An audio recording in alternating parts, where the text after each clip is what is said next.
Okay, so welcome back, guys. I know it's been a while. I apologize.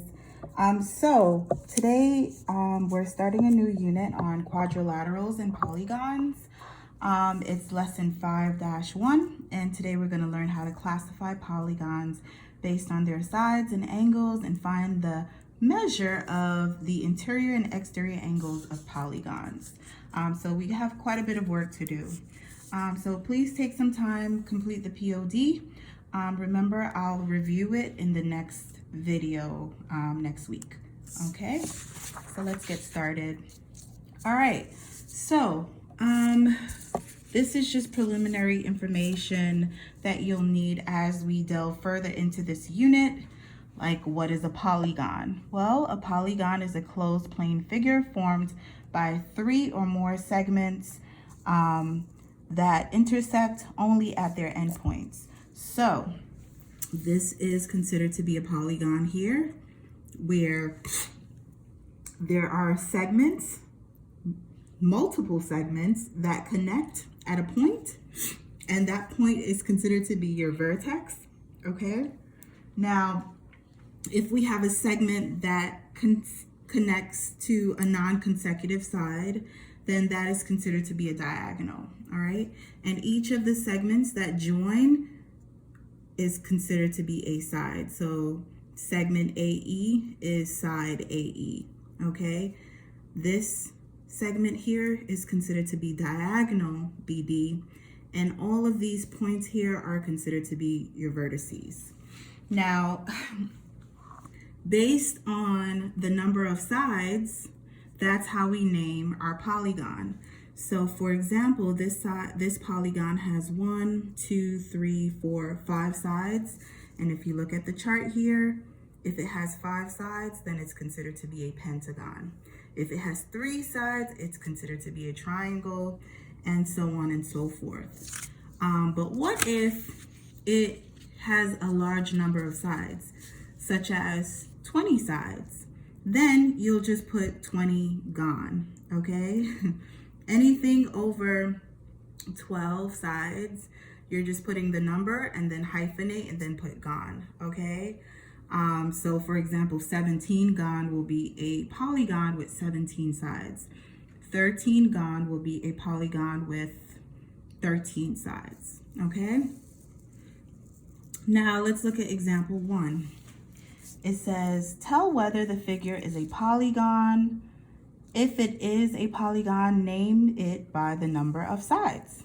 So this first one, is it a polygon based on this definition? I'll give you guys a few minutes.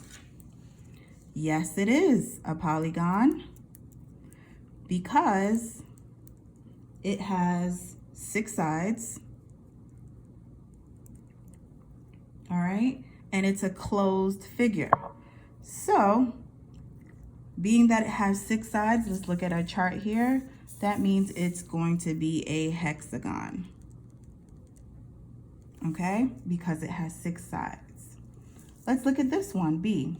Is this a polygon? Yes, it is. This is a polygon because, again, it's a closed figure and it has 7 sides. So let's look at our chart here. A figure with 7 sides is considered to be a heptagon. All right, let's look at this one here. It's like a crescent moon shape, right? Is this considered to be a polygon? Well, does it have segments that creates a side? So far, all I'm seeing is endpoints here and here, but I'm not seeing any sides. So does this fit the definition right here of a polygon? No. This is not a polygon. Sorry, guys. Polygon because there are no sides. Sides or segments, you should say. All right. Now let's look at this one here, the last one. Is this a polygon? No, this is also not a polygon.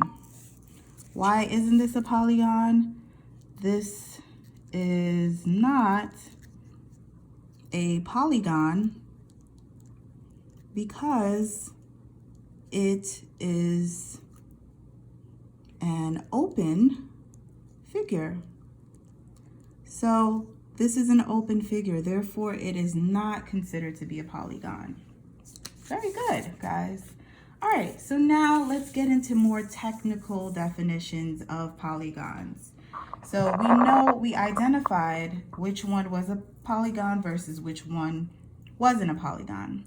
Now, let's say it's a polygon. We have two different classifications, whether it be convex versus concave, okay? And convex basically means that it has no indentations. It's a closed figure with no indentations like this figure here, okay? So a regular trapezoid or a square or a triangle will be considered a convex polygon. This figure, which is considered to be a quadrilateral because it has 4 sides, is considered to be concave because when you draw a diagonal dotted line segment connecting the two endpoints, it creates another shape.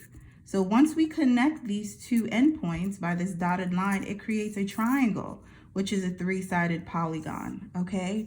So based on the definition, a polygon is concave if any part of a diagonal contains points in the exterior of the polygon. If no diagonal contains points in the exterior, then the polygon is convex. A regular polygon is always convex. So a perfect example of this is like a star. I'm gonna draw a really bad drawing of a star, but it's actually the perfect example of a concave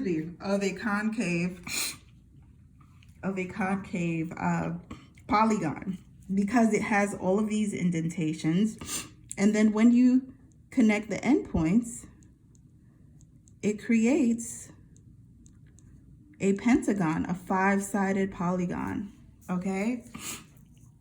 It creates a 5-sided polygon. All right, so now that we have determined which quadrilateral polygon is concave versus convex, let's get into another technicality: regular versus irregular polygons. A regular polygon is basically a polygon that is equilateral and equiangular. Let's go back to the beginning of our unit on triangles. We learned that equilateral means that all of the sides are congruent. Equiangular means that all of the angles are also congruent. So in this case, in order for the polygon to be considered as a regular polygon,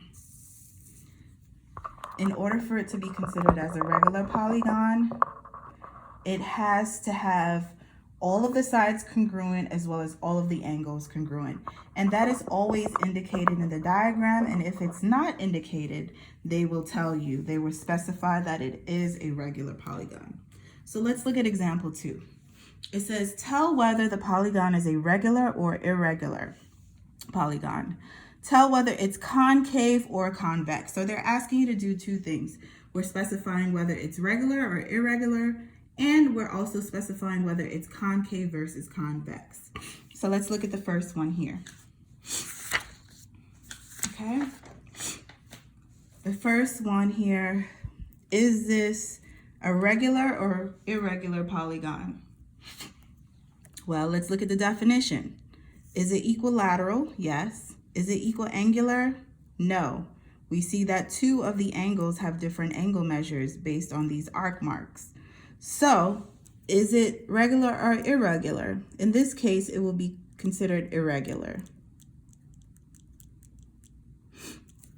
Is it concave or convex? Are there any indentations? Concave is when it has an indentation. Convex is if it doesn't. So in this case, it will be considered convex. All right. And this is a four-sided figure, so it's a quadrilateral.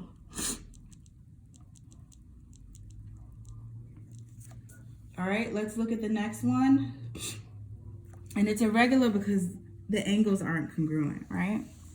Let's look at the next one. Is this irregular or irregular polygon? Well, let's look at the definition. Are all of the sides congruent? No. Are all of the angles congruent? Yes. Well, because all of the sides aren't congruent, this is considered to be an irregular polygon, all right? Is it convex or concave? Well, I see some indentations here, right? So it will be considered to be concave. And how many sides does it have? Well, it has, let's count, 1, 2, 3, 4, 5, 6, 7, 8, 9, 10, 11, 12 sides. So this is considered to be a dodecagon.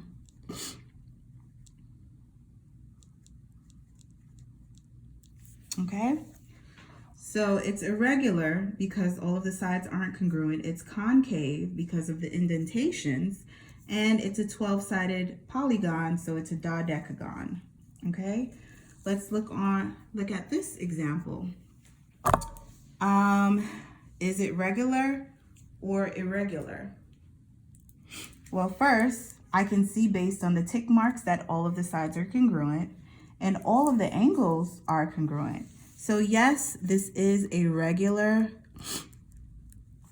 polygon, and it doesn't have any indentations, so it's convex. And what type of shape is this? This is a square.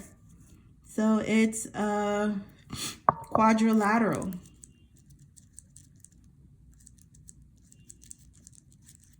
All right. Last but not least, let's look at this figure, which is a pentagon, I believe. 1, 2, 3, 4, 5. Yes, it's a pentagon. So all of the angles appear to be congruent and all of the sides appear to be congruent. So this is a regular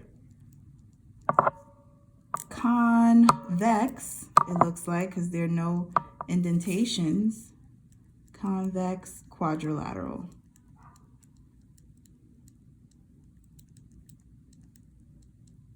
All right. Now, for the more complicated part.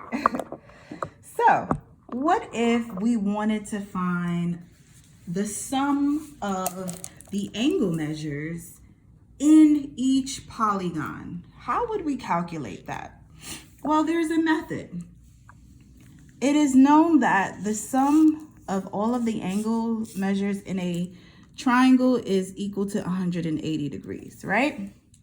So what we believe as mathematicians is that if you have a polygon with 3 or more sides, right, and you draw a diagonal, it creates triangles within that polygon. So this is a quadrilateral, a 4-sided figure. Once we draw a diagonal, it creates 2 triangles, each of which measures 180 degrees. So 180 plus 180 is going to be equal to 360 degrees. So therefore, every quadrilateral, the sum of all of the angle measures in every single 4-sided figure or quadrilateral will be equal to 360 degrees. Okay? Now let's look at the pentagon. A pentagon typically has 5 sides, right? Well, if you draw a diagonal from any of the endpoints, it creates 3 triangles, each of which sum of the angles is 180 degrees.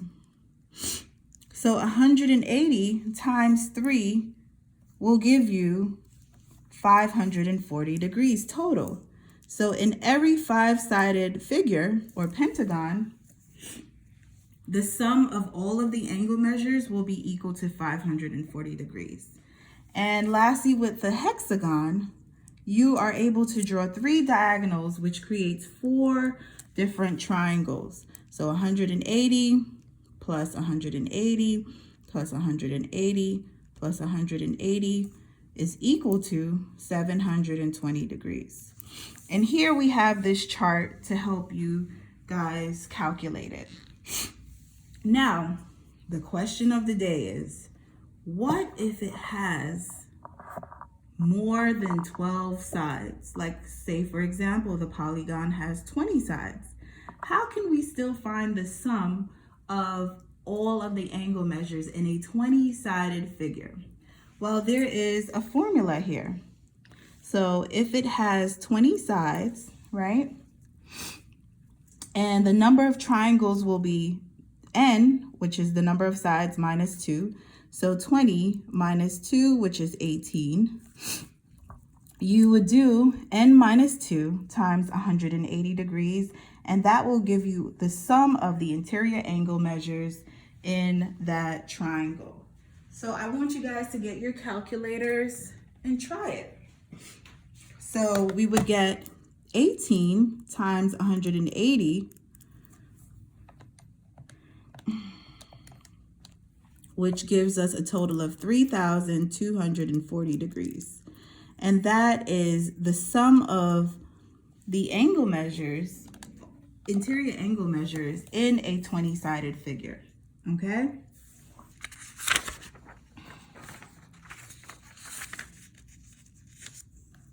Now, let's look at if you wanted to find the sum of,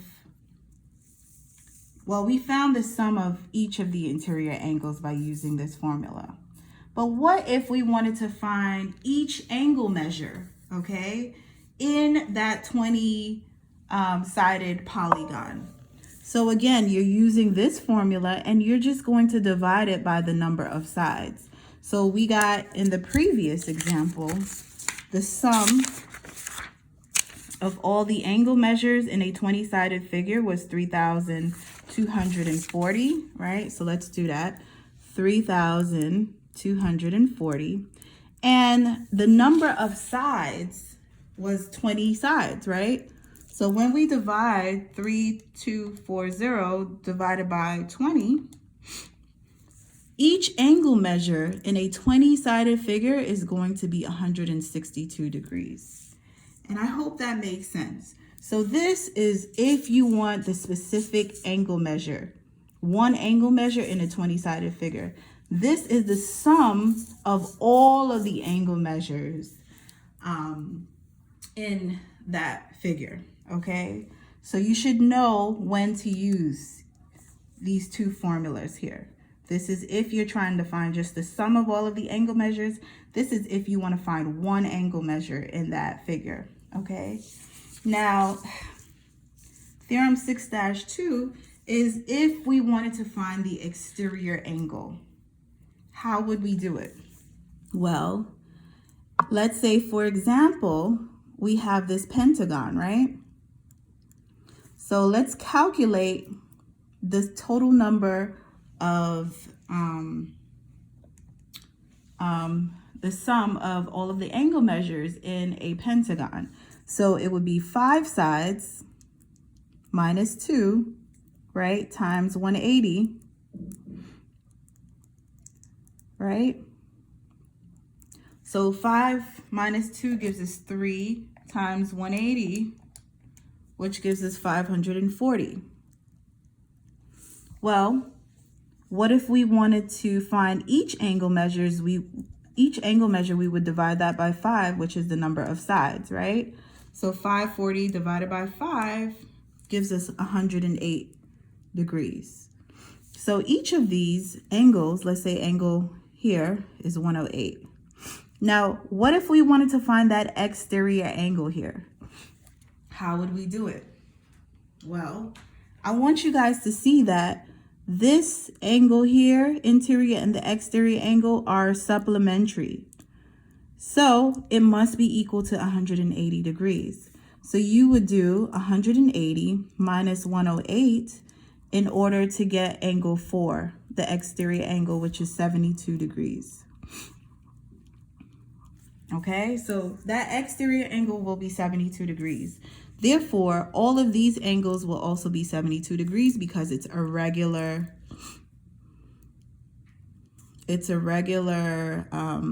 pentagon.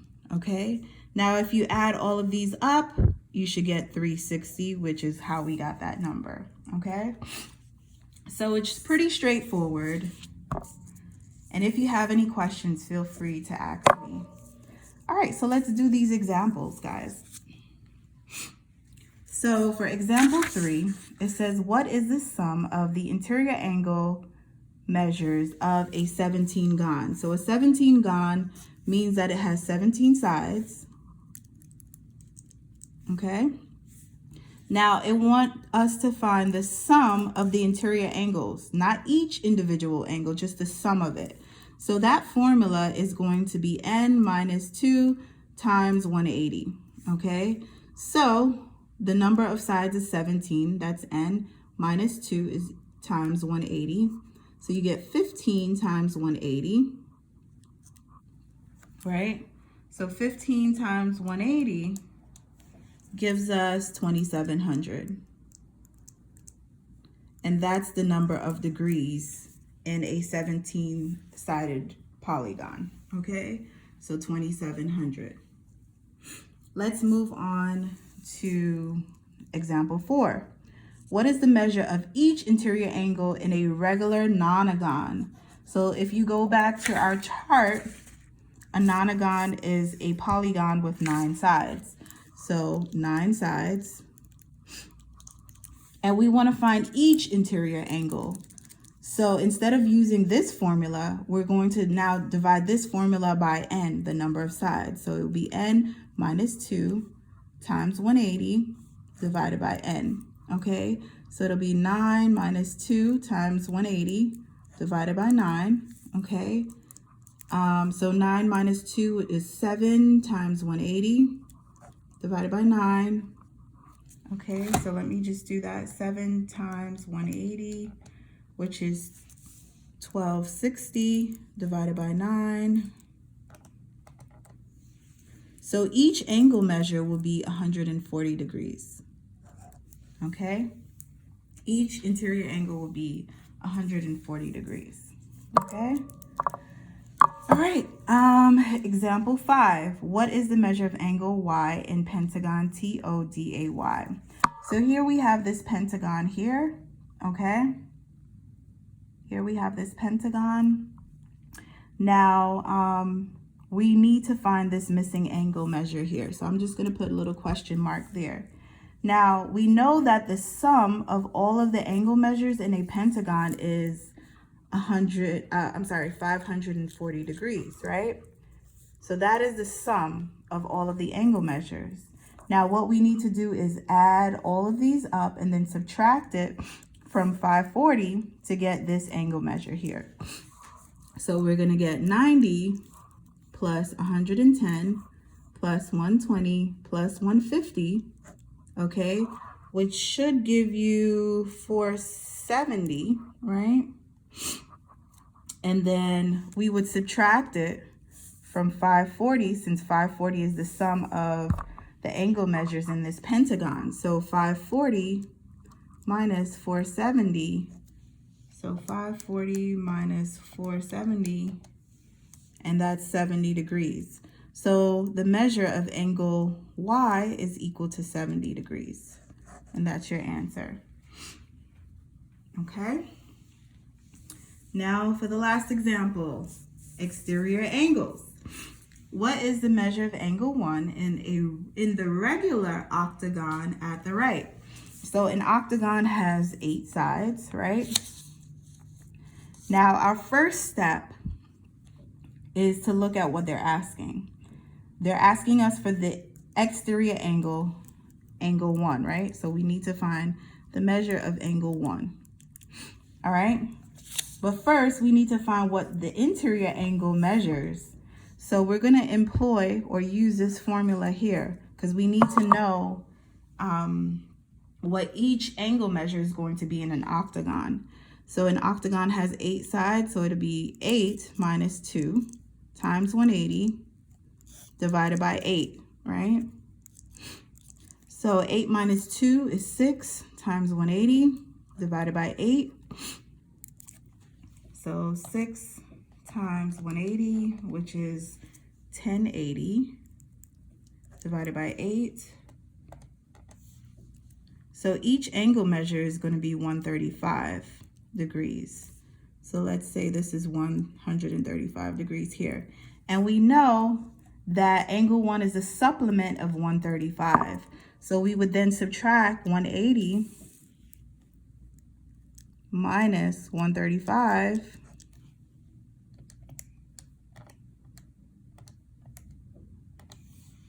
which gives us 45 degrees. So the measure of angle 1 is 45 degrees.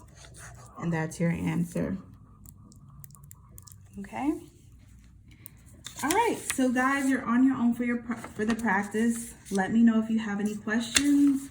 I will be available from 10 to 3 from Monday to Friday, and I'll be going live Mondays and Wednesdays. See you soon. Bye.